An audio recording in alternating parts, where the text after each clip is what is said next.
Didn't play a lot on Saturday. What was the reasoning behind that? Were you just kind of resting up a little bit more, or?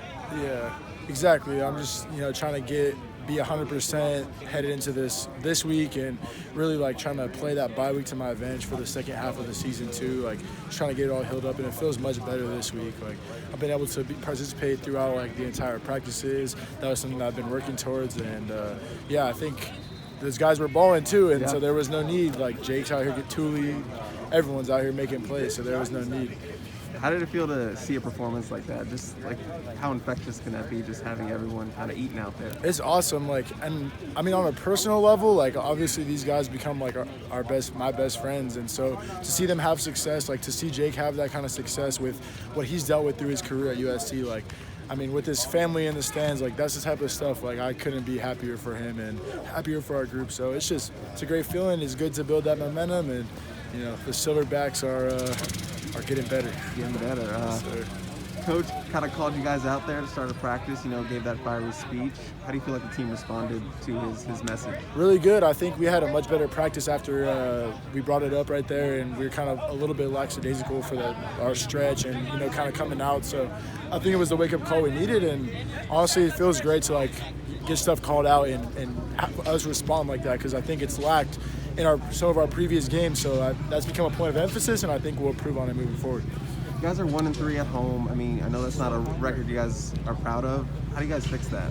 We're just really working on taking pride in the Coliseum, organization on the sideline, rebounding, not worrying about who's in the stands, all that kind of stuff. I think our team has recognized now the type of focus we have on the road and the way it feels in our locker room, on our sideline, on those road games, and what we can do to bring that to these home games. And our coaches are doing a great job, and I have no doubt we're going to improve on it moving forward. Do you guys feel like you get an extra edge on the road just because you amplify that us against the world kind of mentality? I think a little bit, and I also think there's something to be said about the focus of travel and that the business trip mentality where you have that whole Friday kind of locking in, and it just lets us kind of get into the zone a little bit earlier. There's a few things factors like that have helped us to kind of focus up, and I think we've recognized what it is, and we're going to improve on it moving forward.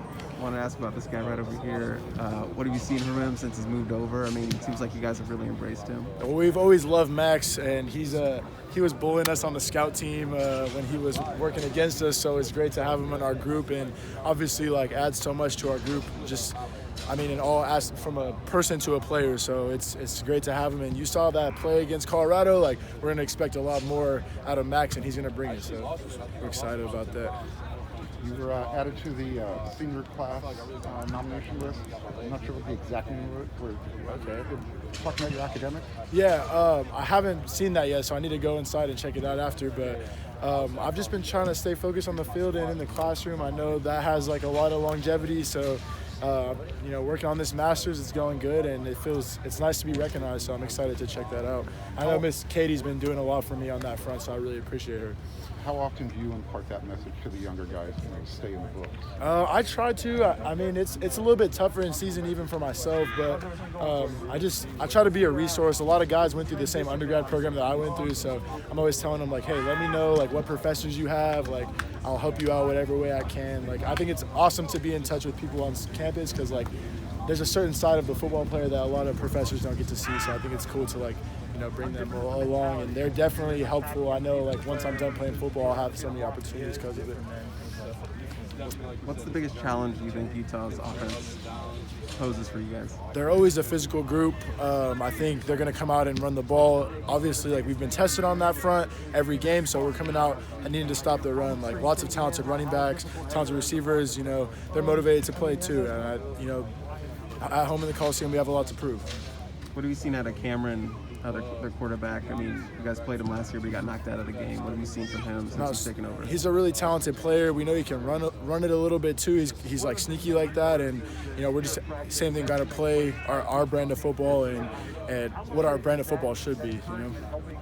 What are some of the things that you guys are going to try to do to contain him and limit him getting out of the pocket and running with the football? We're just playing assignment-based football. Making sure we have great edges, whether it be in pass rush or against the run, and making that a point of emphasis in practice so it can show up in the game.